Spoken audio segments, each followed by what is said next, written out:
to date.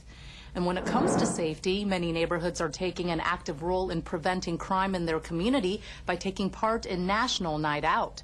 It's an effort that started 29 years ago in response to the rising crime rate in the country. As Anna Marcos tells us, National Night Out has become a way to both stop crime and bring communities and police closer together.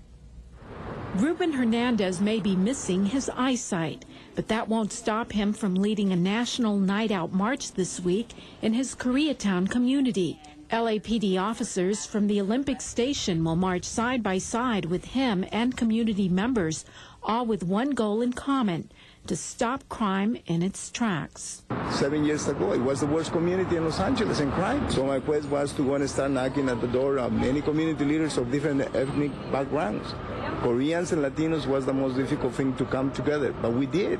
And then the Bangladesh came aboard, and then the Filipinos, and then the Oaxacans, and then the Central Americans.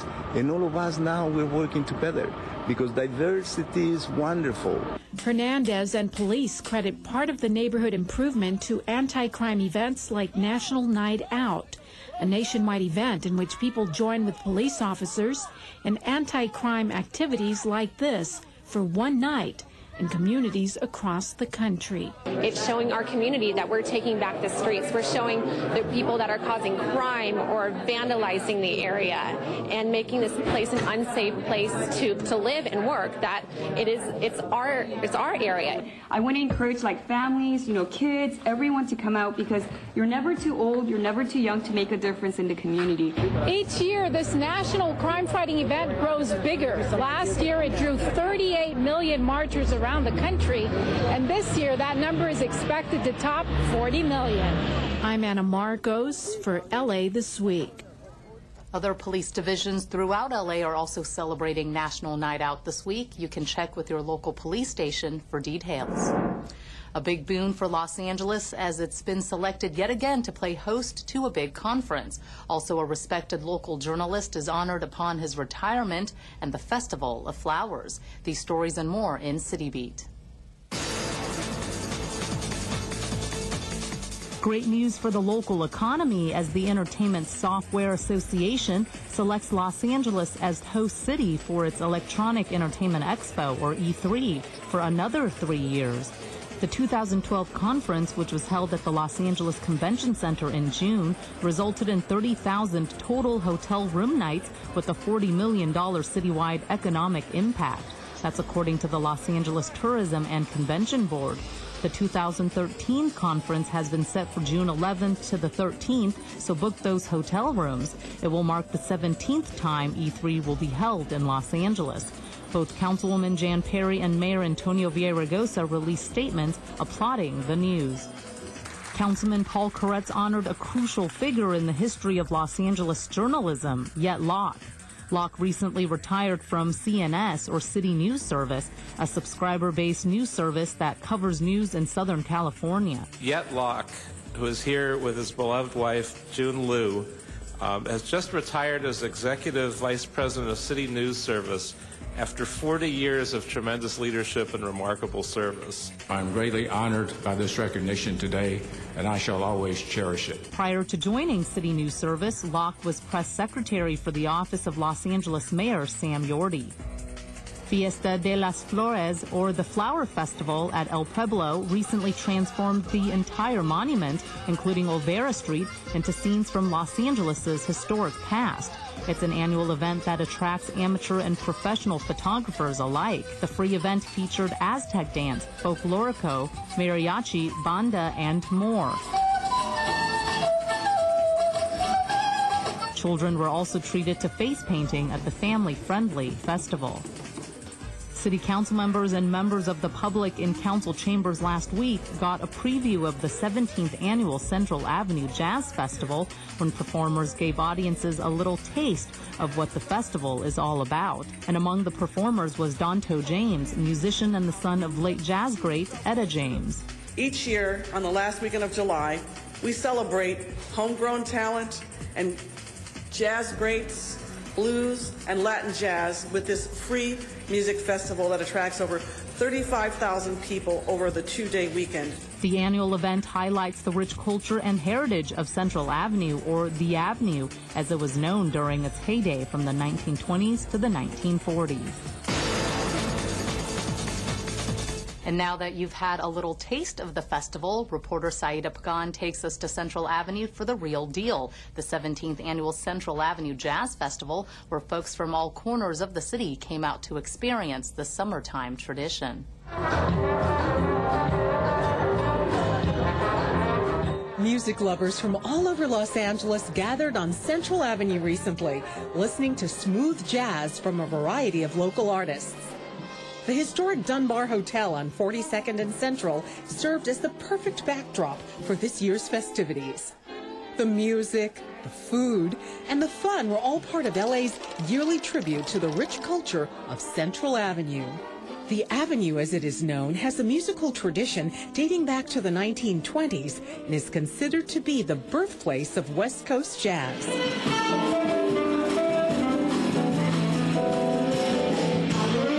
LA City Council member Jan Perry helped make the event possible. Right now we have the Los Angeles Unified School District Youth Jazz Band playing on stage, and the seats are filling up.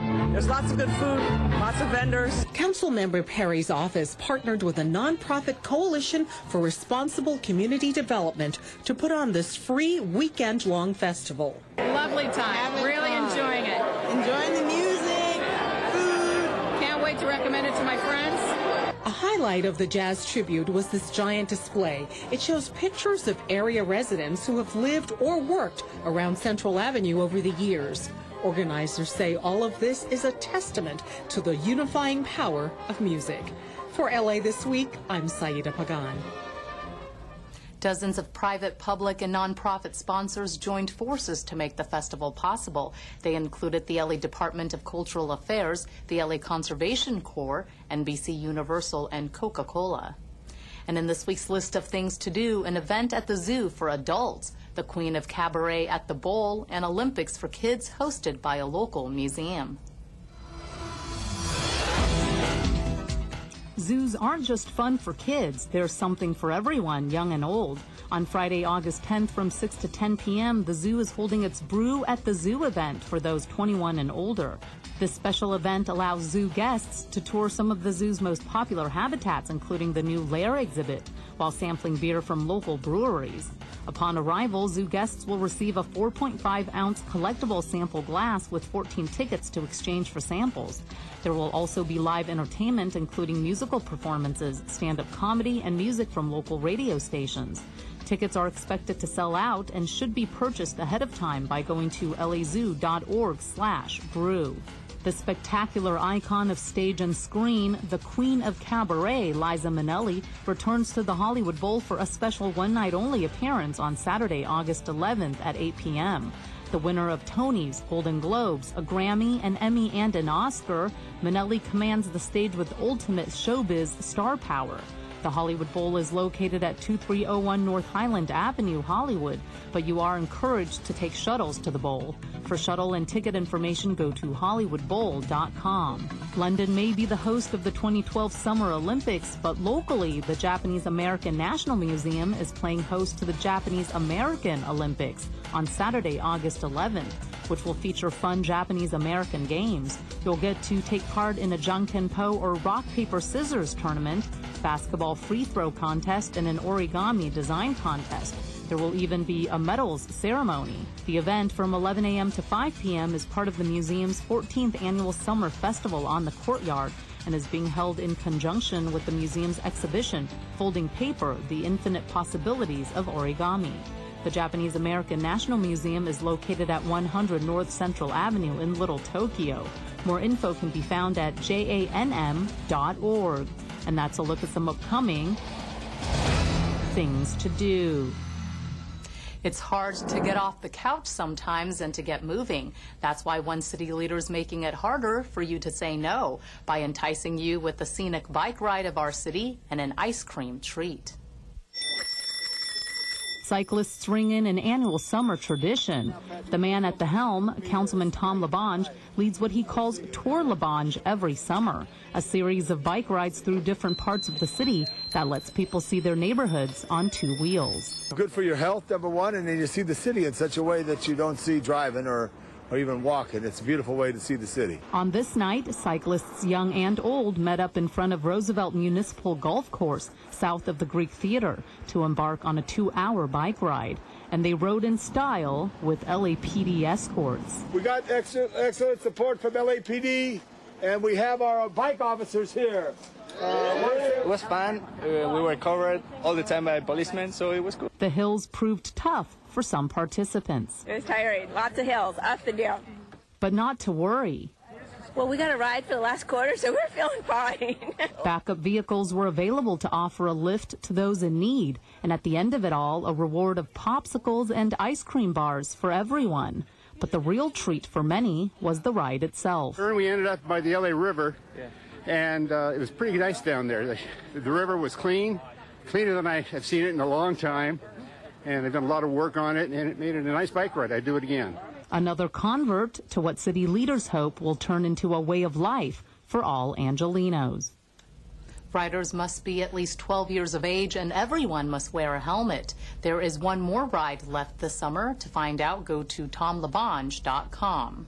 That's going to do it for this edition. Thanks for joining us. I'm Ellen Chang. A reminder that you could catch us online at lacityview.org. You can also follow and like us on Facebook. We'll see you back here next week for more of LA This Week.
School starts early this year. Tell your mom and dad. On August 14th.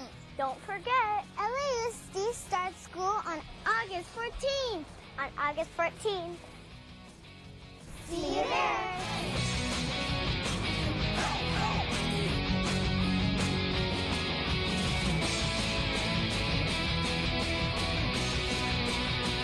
I'll be home in a minute. Well, the party's just getting started, so hurry home, honey. Talk to you later. Yes, good job.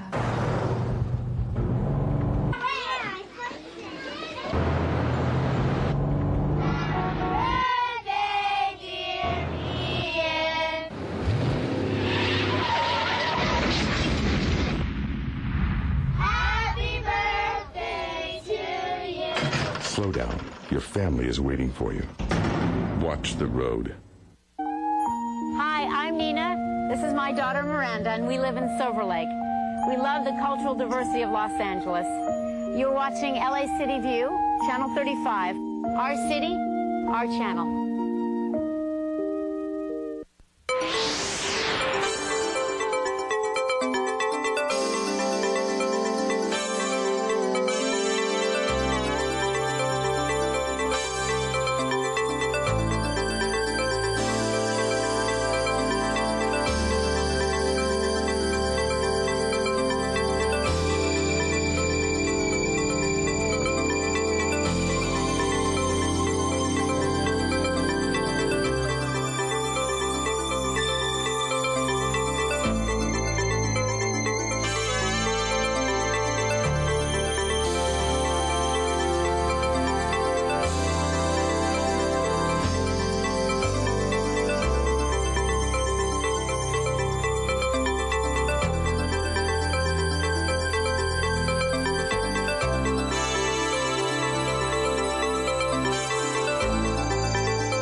Okay, good morning. It is Wednesday, August 8th. I want to welcome you to your Los Angeles City Council. We meet every Tuesday, Wednesday, and Friday at 10 a.m. The public is welcome. We also have a series of committee meetings or committee hearings. The public is welcome there as well. Mr. Alarcon, we do have a quorum now, so I would suggest if you would just hold tight for a moment, we could go through the agenda. Mr. Clerk, could you please call the roll? Alarcon, Buscaino, Cardenas, Englander, Garcetti, Weezer, Koretz, Krikorian, Labange, Parks, Perry, Reyes, Rosendahl. First order of business. 11 members present and a quorum, Mr. President. Okay, what's the first order of business would be? Approval of the minutes. Minutes. Mr. Parks moves. Mr. Buscaino seconds. Next. Commendatory resolutions for approval. Mr. Krikorian moves. Mr. Reyes seconds. Mr. President, would you like to run through the agenda at this time? Yes, quickly, if we might. If we could start with the first section, which I believe are items 1 and 2. Items 1 and 2 are items noticed for public hearing. Item 1 was submitted without recommendation and a motion is required. Mr. President, we do have cards in on item number 1.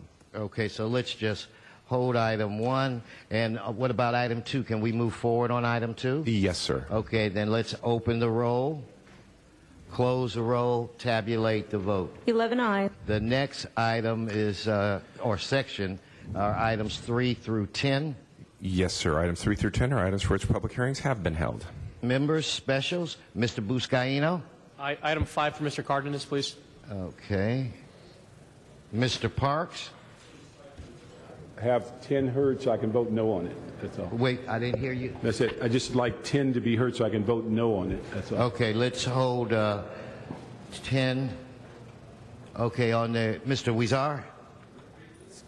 Number 3, and I allowed you to go to another desk, okay? You did a Tom Labange on me.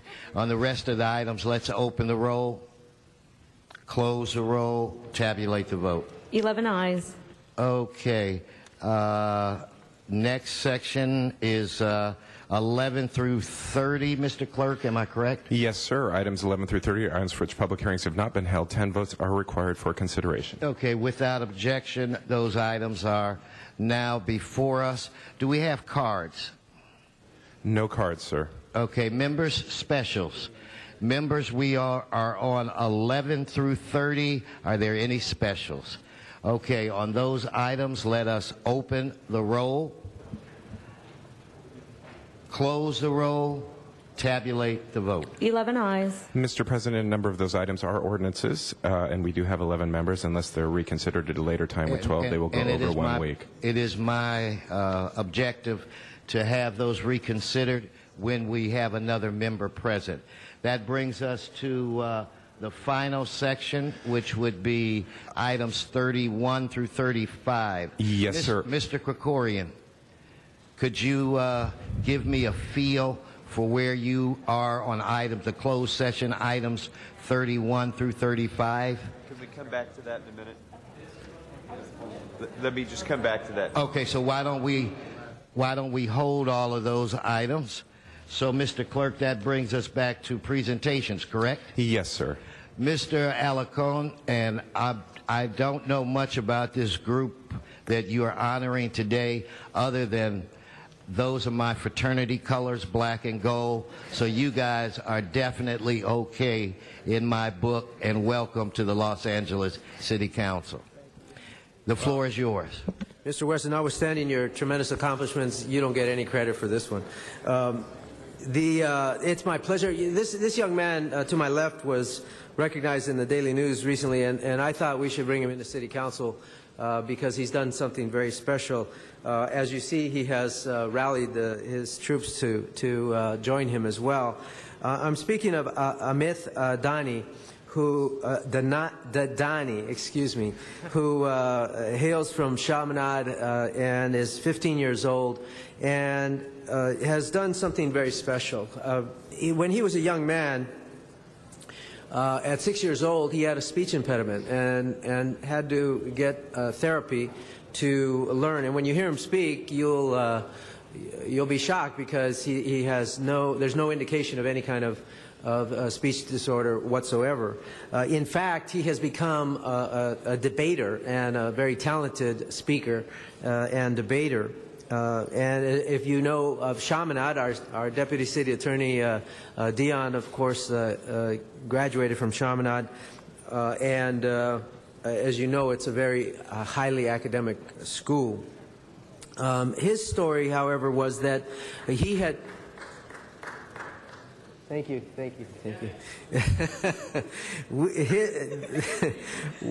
You know, the amazing thing here is that Amit wanted to do something with what he considered a very significant part of his life, a very tragic part of his life, and he struggled through it, but he accomplished something good out of it. And I think that is the message of the day. What Amit is trying to do is send a message that people should take whatever tragedies they're dealt and turn them into something positive, and that's exactly what he has done. So what is it he has done? It was a very simple thing. He created an opportunity for young people to read, and so he asked his friends at school to donate their books so that he could donate them to institutions that have kids who are going through tragedies so that they have something to do. Specifically, he collected in just a matter of a few days 2,000 books from his friends, and then he turned around and donated them to 3 of my favorite hospitals, Olive View Health Center in Sylmar, where he donated 1,000 books, Northridge Hospital, where he donated 500 books, and Children's Hospital, where he donated another 500 books. And I was telling him he's probably reading the additional books that he still has. He hasn't quite finished them yet. So I thought he was deserving of recognition out of this body, and we want to thank his assistants for coming in as well, because he understands that when a tragedy strikes, his main message is, you are not alone. He is not alone in this effort to give back, and he wants people to know that if they have a tragedy, they are not alone. And in that respect, he has created a website. The website is called mynamemystory.org. And so he has gathered stories from people who have overcome their tragedies or their dilemmas or their problems. Things like bullying, autism. One woman has even contacted them to talk about her survival of the terrorist attacks of September 11. So he has, his movement is growing. And like I said, when tragedy strikes, you really need to know that there are people out there who are willing to listen, willing to help, and willing to contribute to your not only survival, but your betterment in the aftermath of your tragedy. So with that, I want to present Amit Dodani, and present this certificate on behalf of the City Council. I do want to mention he does reside in Mitch Englander's district. Mitch is on important city business outside of L.A. and could not be here. But I did ask him to join me in this presentation. But I do want to recognize Amit for his tremendous work. And I know, I was talking to the group here, and I just get the impression that we're going to hear a lot about this young man as he ascends into adulthood, because he is somebody who understands that as much as you are given blessings and receive positive things in your life, the most important things are the things that you give back. And I think he's going to be doing a lot of giving back in his lifetime. So with that, I'm pleased to present this to you. And we'd love to hear what you have to say. Absolutely. And you better give a good speech after that introduction. So. Well, first off, I'd just like to thank Mr. Alicorn, the City Council as a whole, for recognizing me. And then my friends back here, not my assistants, but my partners in everything that I do. These four people behind me, along with all the other people that have worked with me on this, they knew who they are. And then my family, of course, my parents and my brother, and the entire My Name, My Story community. My Name, My Story was created to fill a gap. It was created to fill a gap in inspiration. And I think if we can find a few people who can spark a fire in their own hearts with different stories from different people, like myself and other people, then I think we can actually make some sort of a difference. And I think there are politics, there's law, there's different things, but sometimes it's the little things. It's the everyday reading a story of inspiration.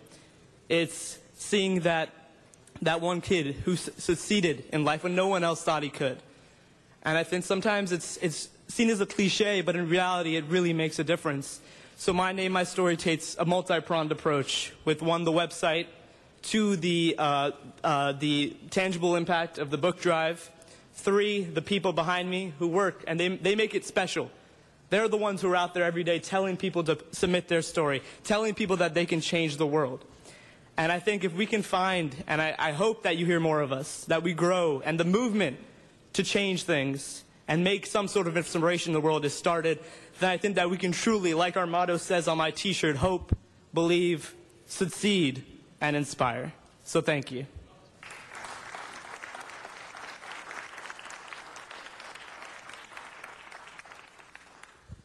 Speech disorder. I want to challenge all of my colleagues to spend a few minutes, or if you are as capable as I am on the computer, maybe a lot longer, to send your story to Amit. The fact is, all of us have experienced some kind of tragedy or some kind of dilemma in our life that we had to overcome. And I think it would be great to send our stories to Amit and the website. So with that, what's the website again? My Name, My Story, mynamemystory.com. I would ask, .org. mynamemystory.org. I would ask all people from Los Angeles, send your stories about how you overcame your situation. And maybe we get some interesting stories from like Zuma Dog and others like that. But all of us have our stories, and I think through this website there will be a lot of learning, understanding, and healing. So thank you very much. Thank you. Thank you, and congratulations. Mr. Garcetti.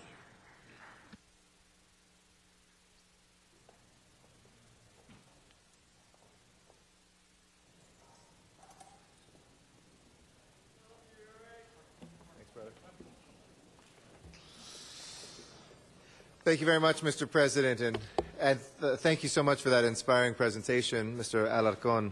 And colleagues, it gives me great joy to join with a group of friends again as we commemorate a very important day due to the council recess, which actually passed by, but we celebrate here today, to recognize the World Day for International Justice.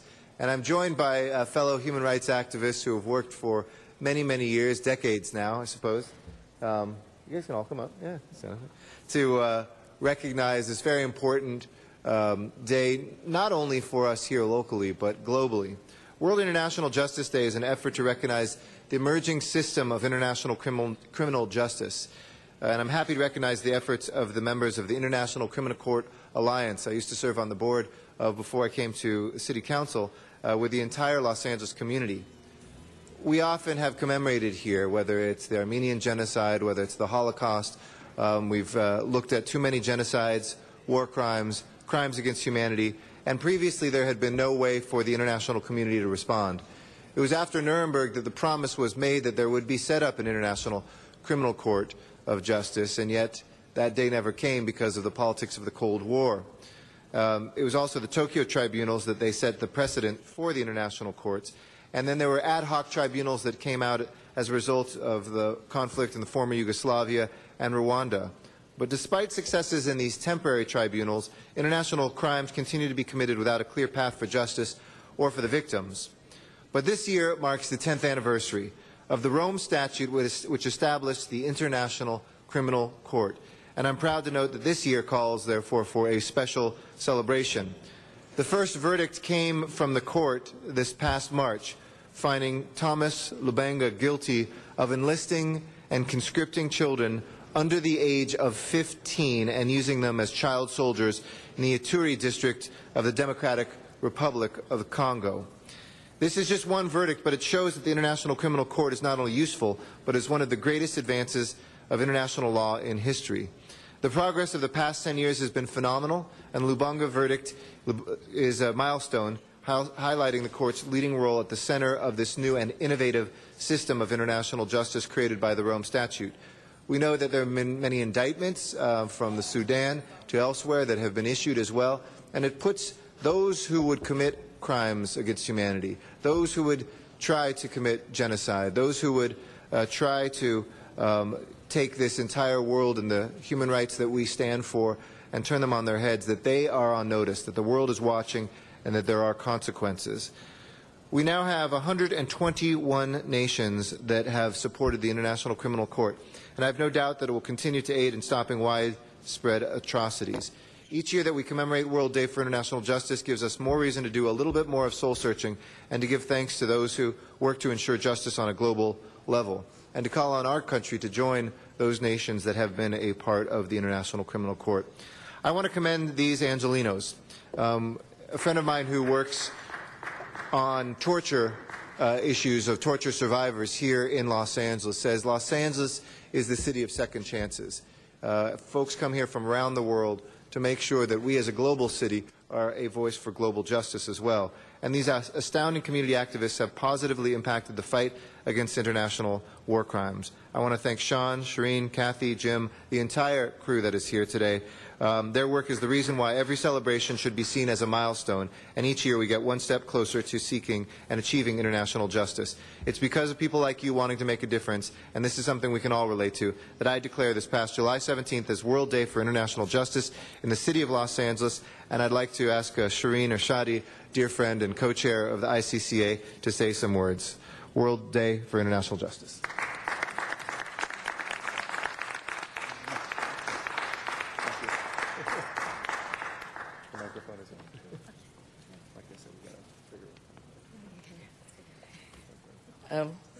I'm Shireen Irshadi, speaking on behalf of the International Criminal Court Alliance.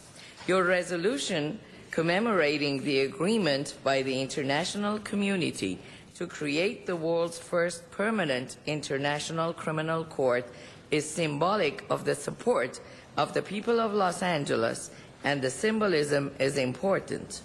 The ICC needs the support of public bodies and individuals in the United States now more than ever, because the ICC faces serious challenges. The more nations that are parties to the treaty, the greater the range of the coverage of the ICC. We need to urge the U.S. to join the court, and we give you our heartfelt thanks for this symbol of support from the people of Los Angeles. The ICC is the only permanent international criminal tribunal established to deal with atrocity crimes when no national courts are able or genuinely willing. It is a court of last resort, but only for the most serious of crimes. Atrocity crimes, genocide, war crimes, and crimes against humanity continue on a widespread basis So the world still needs the ICC, and we in Los Angeles need to show our support for the ICC. The distance from us should make no difference. Los Angeles represents refugees from many of the affected communities. But even if none of your constituents involved, bringing the perpetrators of these crimes to justice would still be our business. We said never again to genocide after World War II because we realized when atrocity crimes are committed anywhere and justice does not follow the perpetrators, it lessens the humanity in all of us. Thank you. Thank you very much, Mr. President. We appreciate you and the Council taking this stand on behalf of Justice Internationally and thank the International Criminal Court Alliance for their great work out of Los Angeles for global justice. Thank you very much. No, thank you, Council Member Garcetti. Okay, before we go back to the agenda, I'm going to ask Mr. Buscaino to come to the center podium because we have a very, very special visitor that is with us this morning. One who traveled here from the southern portion of the city of LA. One that we respect so much. Ms. Hooper, that your presence is not necessary when it comes to a vote on your reappointment.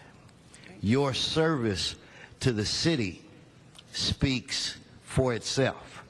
We are a better city because you are one of our commissioners working with a very good council person. And so the only reason why I asked Mr. Buscaino to say a few words now is because I didn't want to get beat up by Donnie Joubert and Perry Crouch. Now, Perry can't bust a grape, but Donnie I have serious concerns about. But with that said, I could see Perry on the periphery. Get him, Donnie, get him. Anyway, it has been, you've made my life better. I enjoy whenever I have an opportunity to see you and work with you. And with that, I'd like to have Mr. Buscaino say a few words, and then we're going to send you back home so you can work in our community, keeping it and making it even more safe. Mr. Buscaino, you have a few words to say about this young lady? Thank you, Mr. President. I absolutely do, and I promise you I won't sing when we... Okay, great. So it's my great honor to congratulate and recognize Commissioner Hooper, who moments ago we unanimously approved her reappointment on the Housing Authority Commission, and it's because it's a testament. This vote earlier, the unanimous vote, was a testament to her continued love, passion, and commitment to serving not only the Housing Authority but also the great community of Watts. And joining her today, and I want to thank you too. In the 6 months I've been in office, we've done a lot of great things together, especially moving forward with the Jordan Downs Development Project. And I want to recognize her daughters who are here and her grandson who's here, members of the Watts Gang Task Force as well. Can you please stand? Also, Captain Phil Tingrides from the Southeast area. Thank you very much. Sergeant Tingrides from South Bureau. If we can just stand in the Watts Gang Task Force, you can get on camera. Yeah, well, everybody stand up. Yes, everybody. Please do. So thank you, Commissioner Hooper, for your continued service to our great city. God bless you. Thank you. Thank you. Thank you. All right, Joubert, keep an eye on Dr. Crouch. Okay, with that said, why don't we quickly take up item 10. I don't see Mr. Parks. We're going to do item 10. And I don't have any questions. The report identifies my concern. I just wanted to vote no on it. Okay. So with that said, members, let's prepare to open the roll. Madam Clerk, close the roll, tabulate the vote. 10 ayes, 1 no. Okay. Oh, you know what? I had a card. Oh, public hearing. No, public hearing has already been held on this issue. Okay, thank you, Mr. Clerk. With that said, let's go to general public comment. And if we could get Henry Marine. Mr. Krikorian. Just wanted to revisit items 31 through 35.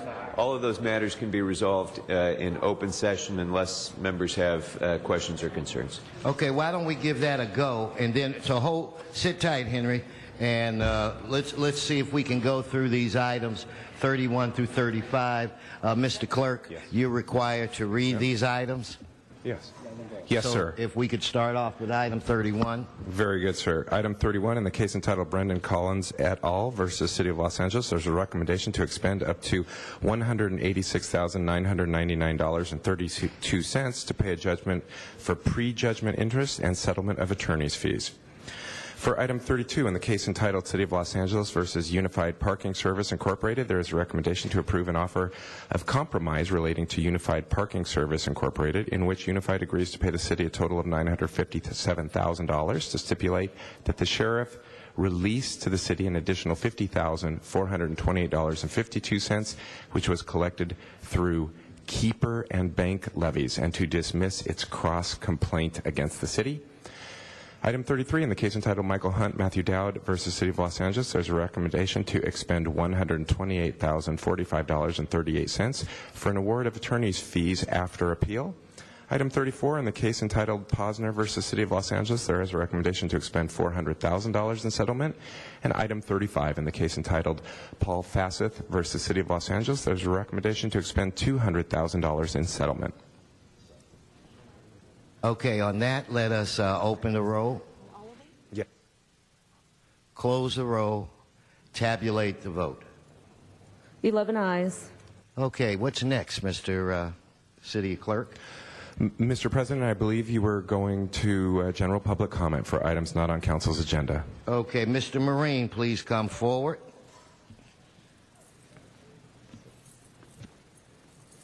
Yes, I'm here representing the missing in action government employees of the city of L.A., presently working under Hackler Cola temporary MOUs on an ongoing basis. As you know, our past and present members of this council and the Hackler board authorized management to withhold money from the pay of others than me, as shown in Hackler Cola MOUs. MOU is simply the acronym for money others use for our benefit. Now, the first word in we is still Wesson, or the first word in Wesson is still we, and we need to get this on the agenda and get it taken care of. We're running out of permanent public employees. We know you're using CRA funds at prevailing wage rates to provide services of temporary employees on an ongoing basis. You can't do that. 410 to 411 IRS code shows that anybody employed past 1,000 hours, aka 6 months, in the course of a year, must be provided participation in a defined public employee pension and benefit plan. Now, how can you, it overwhelms me that people can make so many mistakes for so long. Everybody here went to college. You're supposed to be able to write the read and then read the write. And, you know, the sign in the back here says, law is a reason with no passion. For people who ignore the law, that's what it implies. You should be able to come to the deductive reasoning. If you deduct money from our pay in the beginning, you've got to provide as a benefit in the end. So what's wrong here? Mr. Wesson, get this on the agenda and get it taken care of. Mr. Parks, you've been parking too much money in city and union bank accounts. Now get it out of there. Restructure it. Obama sent us money to recover and reinvest in this country. Now get it working. Thank you. Thank you very much. Our next speakers, Cheryl Eichley, Michael Cardione, and Mr. H.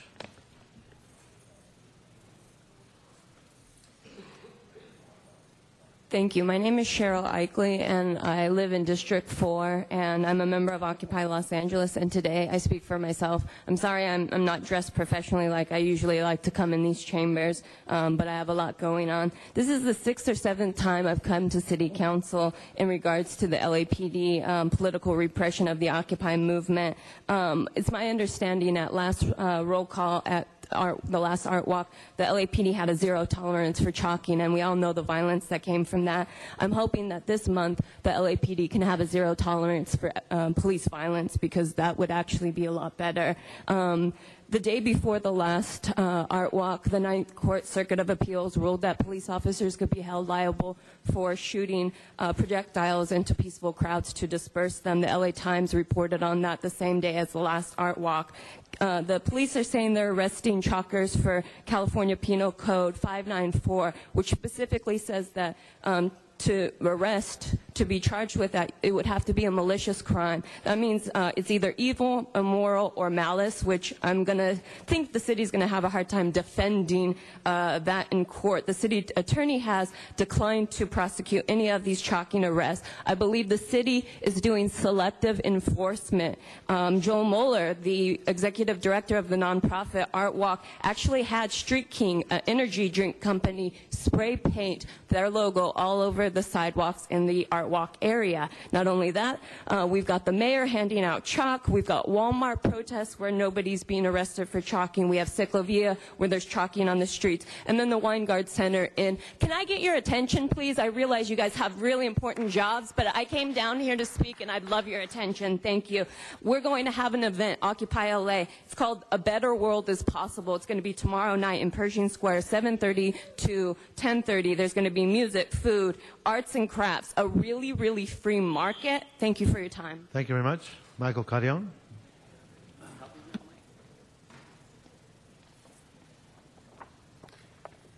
So again, I bring these pictures here to show you. Apparently a lot of people heard Mr. Reyes basically call me a liar and state that this property had been cleaned. So I come to ask Mr. Reyes for an apology.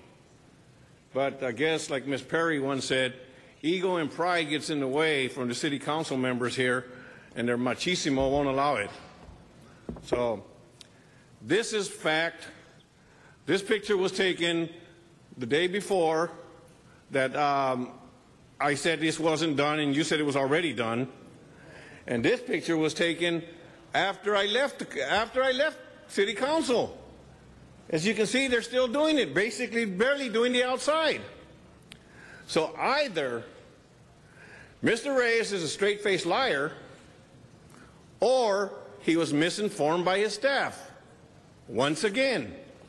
So I asked for Mr. Reyes came out and stated that I was wrong and that this was done in public, on the record. So I'm asking for an apology on the record. Pictures don't lie. My son is 6 feet tall. You see these weeds? Not only that, but here's the kicker. Mr. Reyes failed to tell the gentlemen that were cleaning that there were hypodermic needles there. Syringes that carry HIV, AIDS, Hep C. He said it wasn't done because there were needles there. So I asked the city council, is this the way you do business? You put volunteer workers in jeopardy of catching a disease that might kill them? Wow. But I guess once you're leaving office, you really don't care. Thank you and have a good day. Thank you very much. Our next speaker, Mr. H. Mr. H, Boyle Heights, next.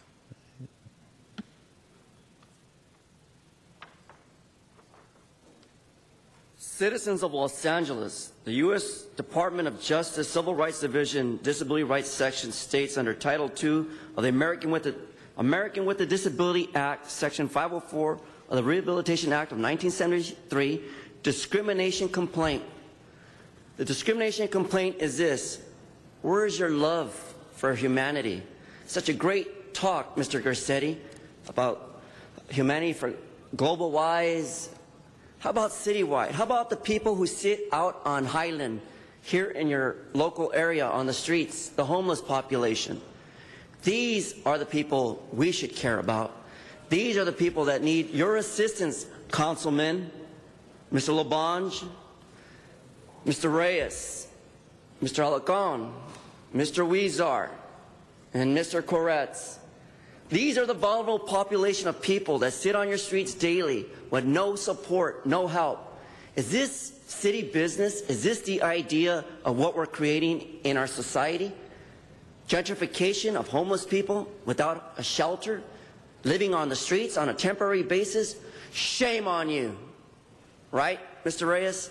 And going back to that comment, Mr. Reyes, yes, not only in your district, but in CD14, we have a high activity of illegal dumping, graffiti, blight, and more blight.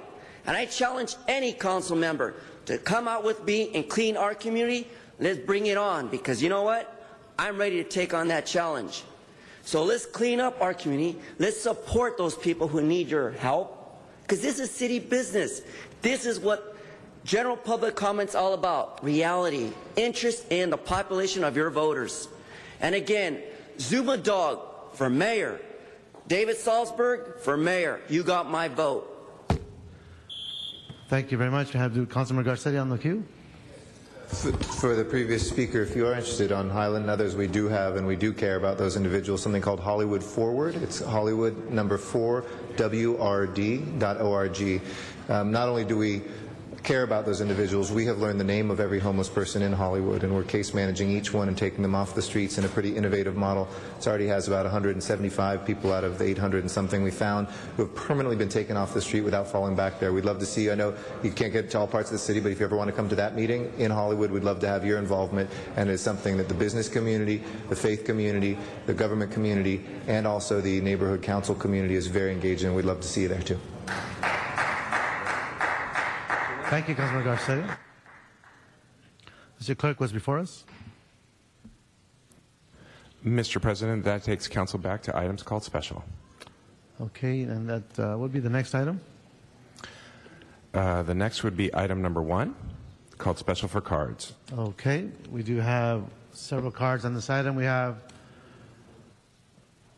Bernard Desi, I believe, Greg Heat, Michael Longley. Please give us your name.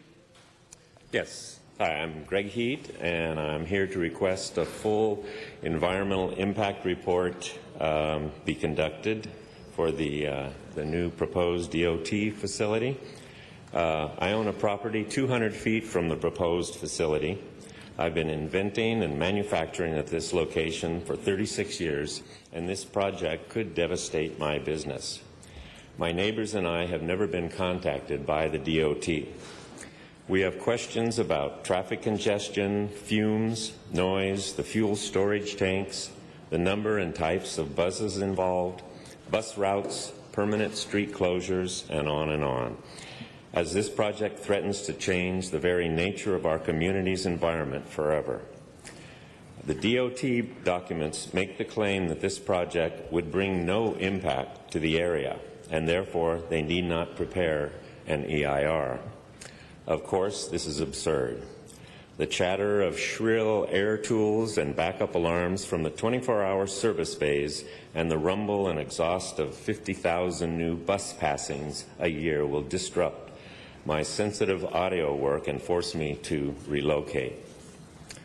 The community's redevelopment charter clashes with the direction this use would take us, and even requires rezoning, also apparently without public discussion or hearings. If this project has no impact and has been duly mitigated, then why has it been kept from the public with no direct disclosure to the locals? We ask this City Council, and in particular Councilman Huizar, to stop this process until a full and proper environmental impact study has been conducted, including disclosure of potential impacts and allowing for public hearings to address our concerns. Thank you.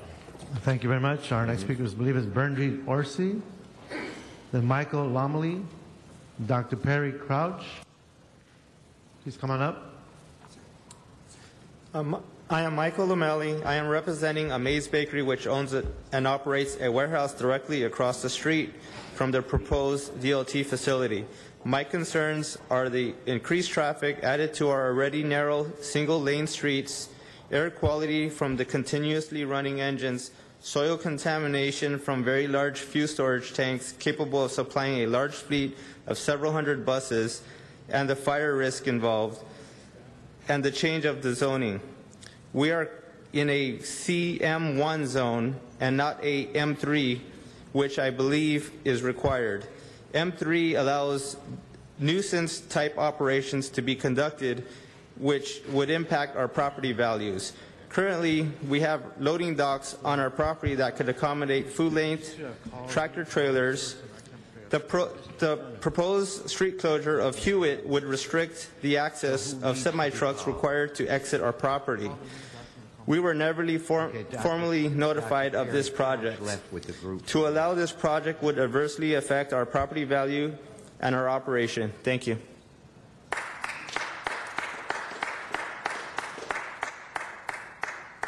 Yes, sir. Mr. President, members of the council, I'm Bernard Orsi. I represent the property owner, in this case, PBR Realty. I just wanted to tell you that we have not received any notification of value, and of course this take will require the city to establish some basis of value for the property. We have not done so, so I have no ability here today to tell you whether I think that that is a proper valuation, improper valuation, or what have you. And in an effort to save everybody a lot of time and money, because if we have to litigate value, it's going to cost the city just as much as it's going to cost us to try to go to court and do all that. I would urge that you adopt the one recommendation I see in here today, that you continue to negotiate with the property owner, and perhaps in light of some of these other objections with regard to the environmental review, you may wish to postpone this matter for a period of time so that we may all be able to get together and see if we can solve everybody's issues. Thank you. Thank you, sir. Mr. Herman.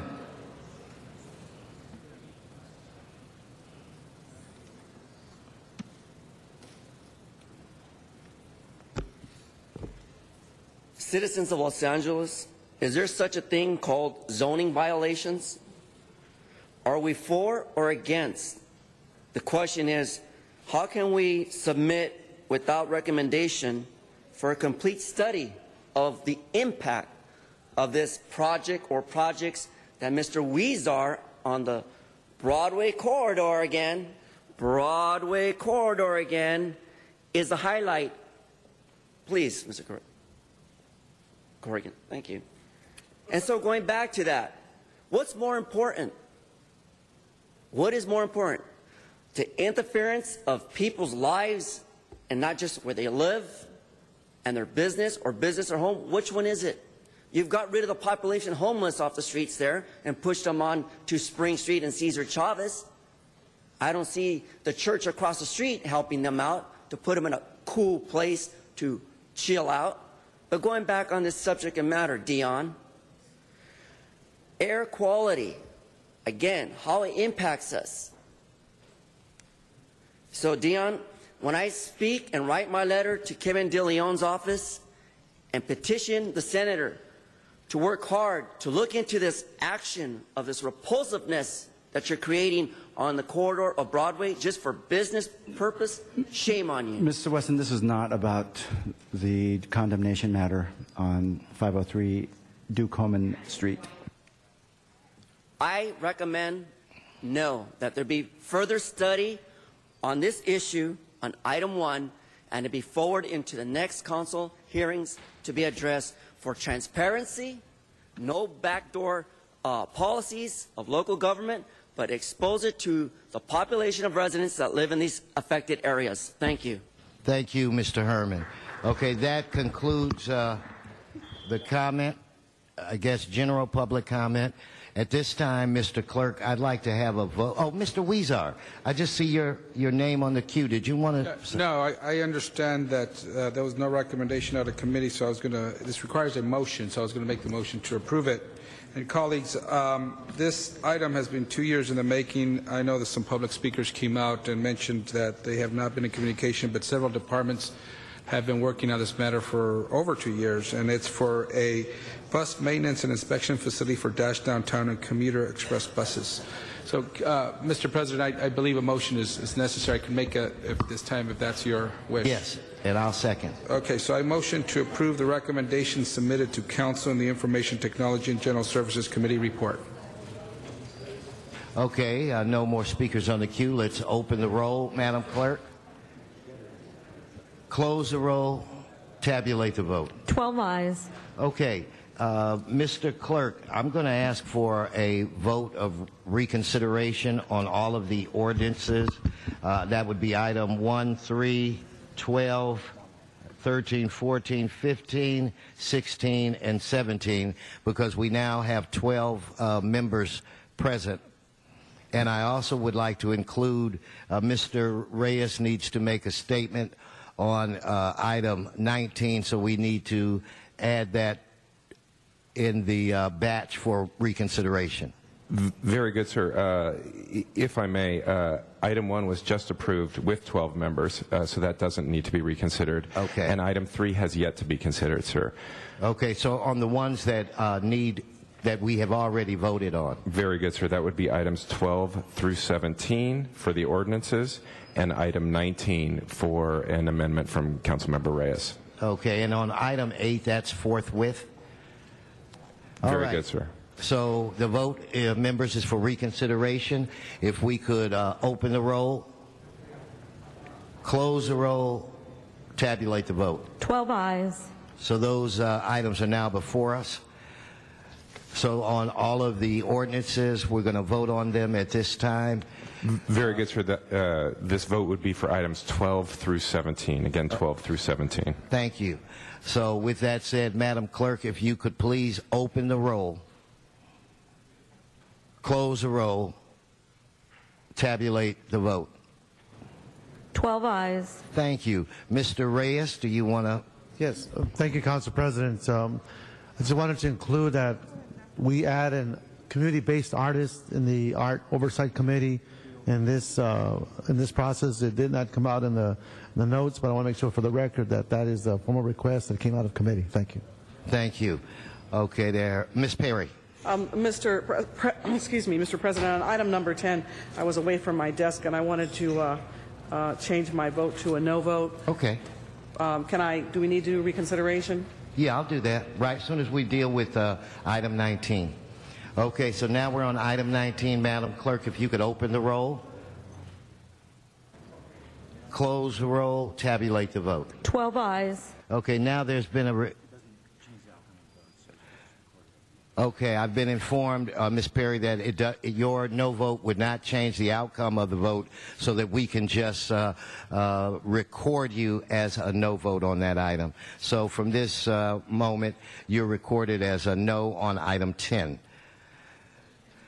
Okay, that brings us to Mr. Cardenas. I think there was an item that Mr. Weezer held on your behalf, item 5. So we'll go to item 5 at this time.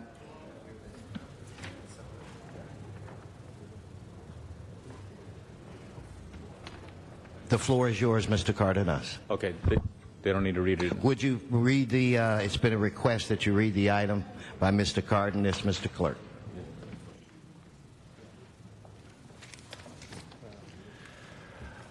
Item number 5, Public Works Committee report relative to the expansion of current posted street sweeping routes. Sweet or street? Street sweeping routes, sir. I'm just teasing. Thank you, very good. But it's a sweet idea. It's a great idea. Members, this is something that came to mind in dialogue with some of the community members. What we have in the city of Los Angeles is Some communities are fortunate. 15, 20, 30 years ago, their streets are swept. They have the signs, you know, Tuesday between 10 and noon, the streets will be swept. But yet we have many communities and many neighborhoods that have very little street sweeping, and they legitimately complain and point out that other neighborhoods have that service, but we don't. Yet at the same time, this is a general funded obligation that the city has taken on, and yet there seems to be a bit of a disparity that some people are lucky, they got the street sweeping, and some people are unlucky that they don't. And we all know, members and members of the public, that right now it's very hard for the city of Los Angeles to add expenses to the general fund, because we have been cutting back, and legitimately so, and requiring to do so as revenues has dwindled coming into the city. However, this idea has to do with having a report from Public Works, Department of Sanitation, Bureau of Street Services, to explain to us as to whether or not it can be made available to more neighborhoods, possibly even close to doubling the neighborhoods of streets being swept by going to every other week.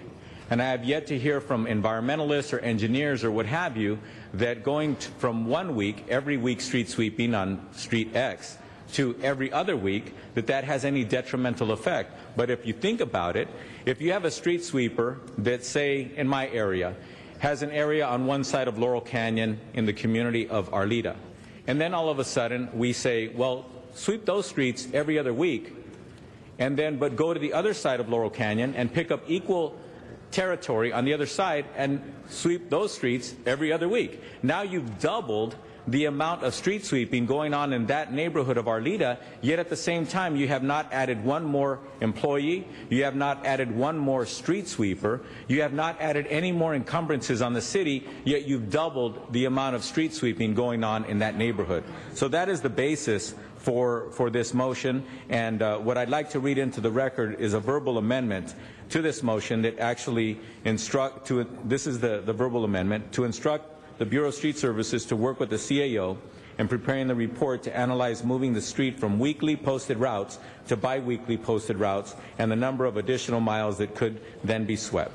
We further instruct the Bureau of Street Services and CAO to include in their report the schedule and frequency of posted sweeping routes in other California cities. So what we'd like is a report from our engineers and from our CAO to make sure that we understand that on the surface it sounds like a very logical idea. Like I said, this has been in the works for a few years now, and I've yet to hear anybody object to the idea environmentally or technically speaking why it wouldn't work. But at the same time, what we literally can do, we can close to double the number of street miles that are swept by the city without incurring any ongoing expenditures, and the only expenditure that we probably would have to pick up is the initial posting of signs so that we can have proper, effective street sweeping on those added streets to our street sweeping program. So I hope that I get your support, members. Thank you.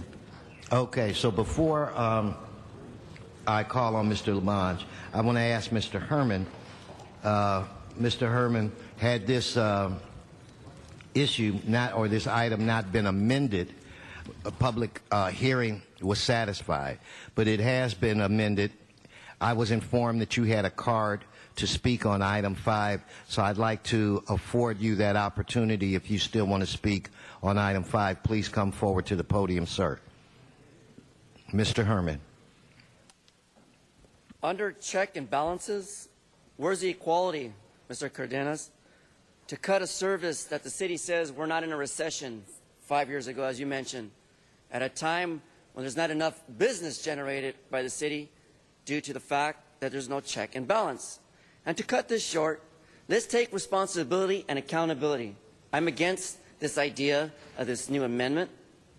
So better go back and reconfigure what the detrimental effect what this will cause, because if you're cutting services here, you've been cutting services all along, so that's the public that's being cheated. Thank you. Thank you. Mr. Labange. Mr. Cardenas, appreciate all this here. I do object as an environmentalist and as a street cleaner and as one who, up until recently, represented heavily, densely populated Wilshire area. But I still love you. okay? But I do object to that issue of trying to go twice a month. I would like to ask if there's any staff here, because here's the situation. Cleaning of streets is good for everything every week. And there are a lot of people who would like to opt out of it, who don't like to move their cars, who may get confused with enforcement. And then also in changing the signs that would be bi-monthly. And also, members, I strongly believe that the Sanitation Bureau should take over the issue of street cleaning. They're responsible for cleaning our drains and what goes into the ocean, and there's no connection. So I know our committee chair has some of my motions in it too. Mr. Busquino, you have some of those too. But I would hate to see us lose the momentum where we have people comply. Is there staff here from Public Works at all? Is sanitation here too? This is a very important issue, and I think we're bringing it up because clean streets makes people feel good about the neighborhood. And also the other thing too, I don't see why we couldn't just post additional signage, okay, additional signage in areas, because you do receive, and I don't know what the dollar is, but we get over $100 million a year in ticket fines for street cleaning, lack of enforcement. Do you know that, John, at all? I believe it's just over $39 million, I believe. $39 million to do that. Okay. So just answer a couple of questions on basic street cleaning. As an administrator of street cleaning, we go weekly street cleaning. Do you have a problem with bi-weekly street cleaning?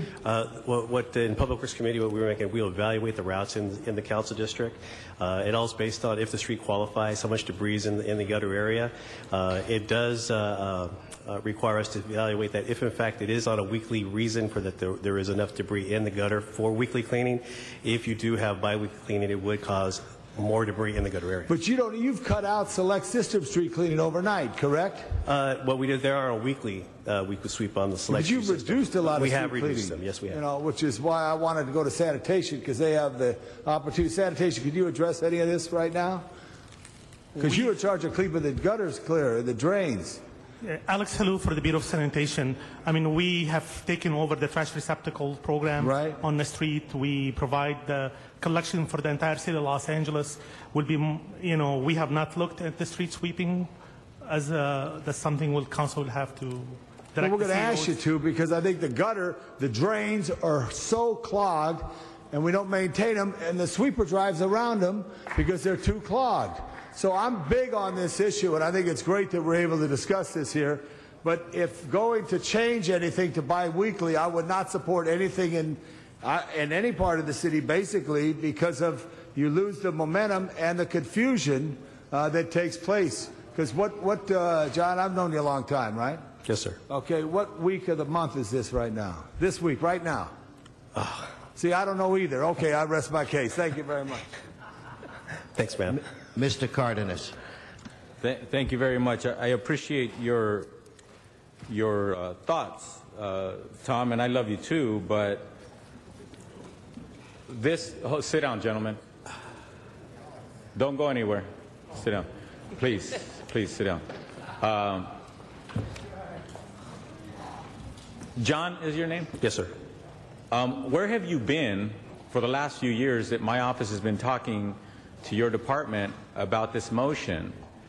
Because I said earlier that I haven't heard anybody, environmentalists or engineers or anybody from the city, say that there's concern about going to every other week. And in addition to that, members, this is just for them to report back. We're not taking action to change it from weekly to bi-weekly right now, but how come you haven't expressed that to my staff? Because my staff has dialogued with your department on several occasions. Well, Mr. Councilman, I know that this motion came up in committee maybe about 2 years ago. At that time, we did file the document at that time of the answers based on what the suggestion was, clustering routes, splitting routes, and we detailed out each item on that document back in, I think, 2010. Including what you just mentioned about it could have debris issues that are a problem? I believe so. Is that true? Yeah, we'll double check that. You believe so, and my staff's looking at me kind of like, I'm not sure that was mentioned. Yes, my staff does remember a document, but I don't remember that. Correct. But at the same time, what I just want to let you know is I really would like a thorough report back, regardless of what one council member or another council member would like to see in that report, or what I would even like to see in that report. Let me tell you, let me make it clear what I'd like to see in that report as an engineer myself. Let's just see the facts. Let's just see the facts. I know that some people don't like the idea that there are no parking signs on certain days in front of their home or what have you. We know that, but that's not an engineer's decision. That's not a scientific thing. That's an emotional thing. So let's just try to stick to a report that talks about the facts. If there are concerns about debris, if there are concerns that are true environmental concerns, if there are concerns about our compliance when it comes to our storm drain requirements or what have you, all I want is just a report that sticks to the facts and try to delete as much emotion out of it as possible. So can we get that kind of report from your department? Yes, sir. Okay. That I would appreciate very, very much. I'm just a little bit surprised that I asked my staff to dialogue with your department, and they have followed my instructions to do so, but this is the first time I hear that concern. And the reason why I'm a little bothered by it is because had I heard that concern before, it would have modified what I just said a few minutes ago. So that's why I want to clarify that. I hadn't heard that concern. I understand. I would appreciate it very much that if we do find it in the document, I apologize to you. But if we don't find it in that document, then I'm not going to apologize. And it does upset me that we've been trying to dialogue with your department to try to find out early on enough. Maybe we would have found out enough that this is not a good idea and we should just abandon it. And to get your department or any department to exercise your precious time to give us a report when we may have some good solid warnings ahead of time, that's not the way I do business. I'd probably say, you know what, bad idea. There's enough evidence here that it's a bad idea. However, I don't think we have any evidence of that nature yet, do we? Again, we want to evaluate the situation again. That's what we would like. Thank you very much, John. Mr. Reyes. As long as we're going to be in the studying mode, I'd like for you to factor in the notion of density. When we have street sweeping, the street sweeping essentially allows us with the understanding that there's a baseline assumptions. But I can share with you on 6th Street between Alvarado and Union, on those sidewalks, on the weekends, I'll have 300 persons in one block stretch, Friday and Saturday. While I have thousands of cars driving through, coming in from other parts of the city into downtown and back out. So the traffic buildup, the trash and debris that comes from that, plus the number of people on that sidewalk, we are behaving like if we are like any other place in the city, and it's not. So the question becomes, how do those variables factor into our practices? And just to understand that impact, I think would be key. So that when we talk about the distribution of resources, if we're truly one city, we want all the neighborhoods to be clean. So let's understand that all the neighborhoods should have the type of support systems that gets to that goal. And not be, how can I put this, treating this as different cities. We are one city. And I think we all want to see what's best for the whole city. So if we can factor that into the report, Councilman Cardenas, are you okay with that? Then that will give us a greater way, a more succinct way in developing policy that gets to these issues and hopefully the reality checks of what it takes to get there. So thank you very much. Mr. Krikorian. Thank you, Mr. President. I just want to support Mr. Cardenas' effort to think outside the box in trying to develop new and innovative ways, as I'm sure the department is as well, to try to meet the needs of our street cleaning needs in an era of very limited resources. And I think, Mr. Reyes, the point that you're making, that this is a city with very different needs from street to street, that a uniform application of some rule about street cleaning is certainly not going to work. And I know that's not the way the department currently functions, and I think having a fresh look at an outcomes-based model for this that can expand the geographical scope of coverage would be a useful, fresh look for us to take with the guidance of the department. I would just suggest, Mr. Cardenas, if I may offer a suggestion for perhaps a friendly amendment, is one of the complications of doing every other week system is the one that Mr. Labange made allusion to, which is how do you do signage in a way that gives fair notice to people about prohibited parking during those times. And so as part of the report back, I would suggest that we also have, whether from DOT or otherwise, input about how best to be able to provide that notice to people who, understandably will be upset if they're not parking every week, but they're only getting swept every other week. That's going to be upsetting to them. Conversely, if they have to try to figure out when the no parking limitations kick in because it's only every other week, that's going to be confusing to drivers as well. So I'd like to know, how can we best convey that in the limited amount of space of a no parking sign? How can we convey that information that will be most useful to drivers? So I'd like to suggest that that be part of the report back as well. Mr. Alarcon.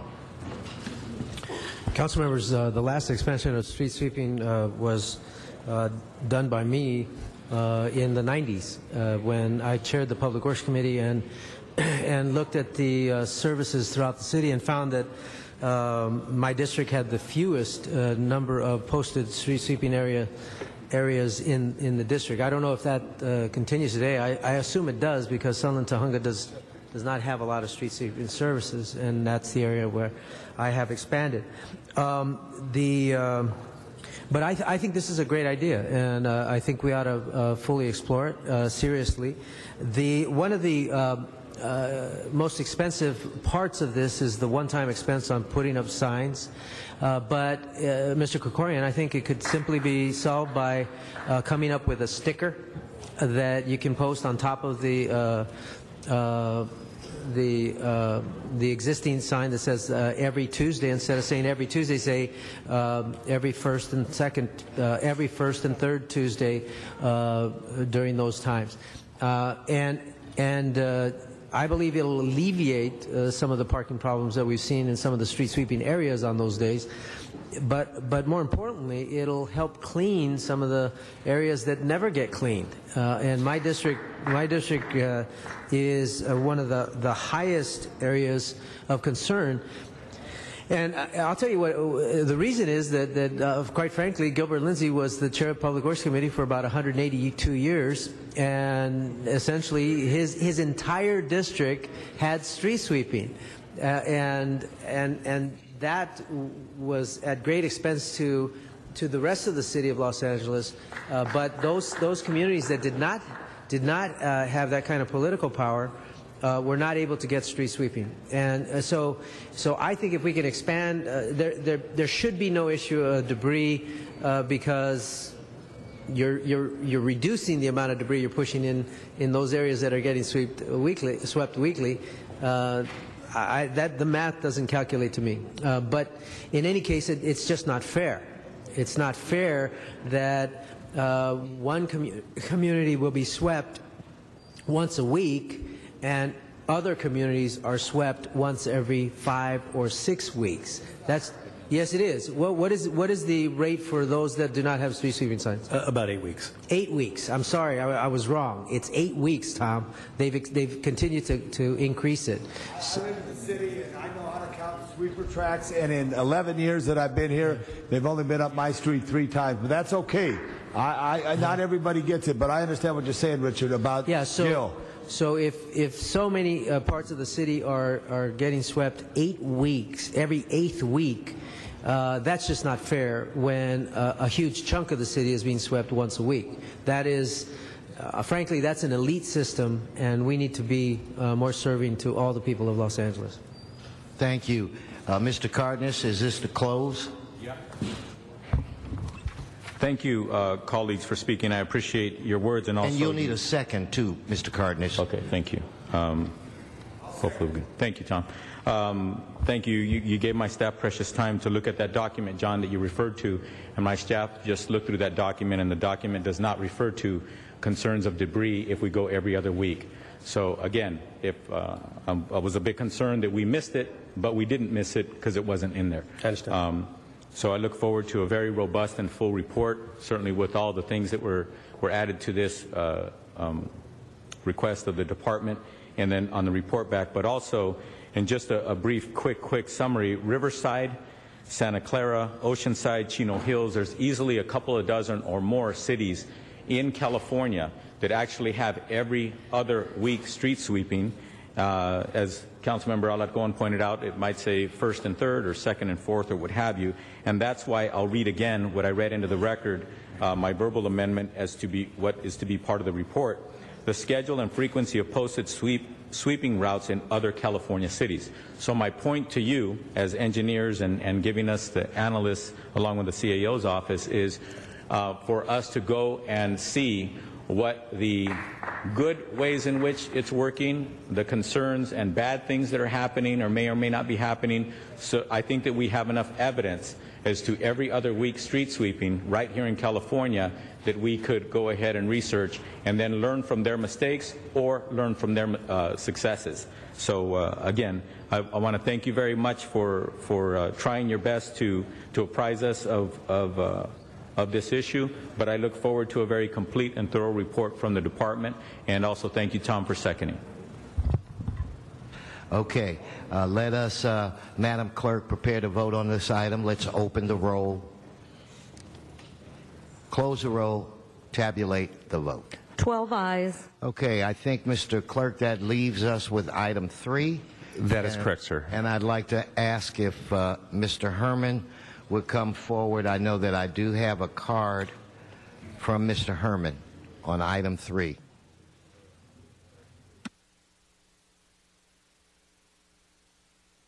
Oh, I've been informed that we've already had a public hearing on this item, Mr. Herman, so our responsibility has been fulfilled. So let's start this off with a question or concerns by Mr. Huizar. Thank you, Mr. President. I recognize that this issue has had some changes these last few years, primarily driven by our budget situation. But I just wanted to get a better understanding where we are with this, what is the demand for this service, and what our thinking is for the future and the direction that we're going, because there's been some differences of opinion on this council these last few years as to what we should be doing with this. So I just want to get a sense of, you know, as the people in the department, what direction you think you're taking this program. This deals with the Lifeline programs that are, you know, even more important today with the economy and how sanitation service affects people, low income, seniors, etc. So, as I understand it, where we are today, we have, I missed my notes here. We have about 38,000 participants in the program that we've budgeted for, correct? And there are currently approximately 11,400 eligible applicants on the waiting list. So we have 11,000 people on the waiting list. Is that accurate or not? Good morning, Lisa Mowry, Sanitation. Right now, we're up to about 12,000 people that are on the waiting list. 12,000 people who are on the waiting list. And this will allow us to serve the 38,000 for this coming year. What is our projected budgeting for the next couple of years to either decrease that waiting list, do more outreach to others who are actually eligible and not on the waiting list? What are your plans for the future on this? For the current fiscal year, we've been budgeted with $6.1 million. So what we'll be able to do, and actually it's closer to 13,000 people on the waiting list, we'll be able to go ahead and add all of those people on the waiting list during the month of August. And then what we'll be able to do is, as we get closer to the end of the fiscal year, see how many additional names have accumulated, and as we get to the end of the year and see how close we are to that budgeted amount, see whether we can add some additional people at that time. Great. So we will be able to assist people on the waiting list. Correct. Yes. Now, how many people are actually eligible? There's a difference between people who are on the waiting list and people who are eligible. Do you have an estimation about how many people are actually eligible for this? No, we don't have that. Okay. Because when we create programs like this, there's an assumption that people who are eligible will participate, and that's why we're doing it. But depending on how good we are in our outreach, whether people hear about it, some people may take advantage of this program, some people may not. Do you plan to reach out or increase your outreach or try to get more people who are eligible to be part of this for the future? Is that in your plans? We are doing some outreach now. For instance, when customers call in to our call center, this is something that we make the customers aware of if it seems like it's something that fits their needs, so that they can go ahead and apply and either get at it or go on the waiting list depending on when they call in. We also have this posted on our sanitation website. It's on the Department of Water and Power website for their customers. And it's also on the Office of Finance site. So we do have the information out there, and can certainly look at other ways of making this information available. Yeah. It just seems that we do recognize there's a huge number of people who are eligible who are not on the waiting list, but we don't have enough money to provide this service, so we're kind of like, well, we really don't want to reach out as much as we can. We could do a more expansive outreach, but we don't have the funding to do that. I would ask that we could, I don't know if I'll make a motion, I don't want to amend this report, but if you could give us a report on how many people you estimate are eligible for this program, and should funding be available, what type of outreach will you do to ensure that they take advantage of this program? You could, I don't need a motion for that, I just make that request for a report back to all council members, please. Thank you. Mr. Krikorian. Thank you, Mr. President. And if you'd like, Mr. Huizar, I'm happy to accept that as a friendly amendment to the report. But we have an ordinance before us now that is implementing the budget determination that the council has already made. So long as it's an amendment to the report, I would be fine in accepting that as friendly. I just wanted to clarify a couple things because there's been some misunderstanding about this in the press a little bit. First of all, if this reduction in the number of eligible participants goes forward from 58,900 to 51,000, how many current participants in this program will be removed from the program? The good news, council member, is that none of the current participants will be removed because we're right around 38,000 now. So no one who is currently receiving this subsidy will be removed from the program because of this reduction? Correct. And in fact, with this, even with this reduced amount, there's enough capacity to address all of the current participants and everyone who's currently on the waiting list. Is that correct as well? That's correct. All right. Now, let me ask the converse of Mr. Huizar's important point about outreach. And I think, we certainly should be, all of us, letting our constituents know about this opportunity that they may be eligible for. But what has been done over the years to ensure that people who are receiving the subsidy continue to remain eligible for it? Or that a household, for example, that is continuing to receive the subsidy still has the eligible participant living in that household? Has there been any kind of follow-up to determine whether that number is perhaps includes people that should not be on that list?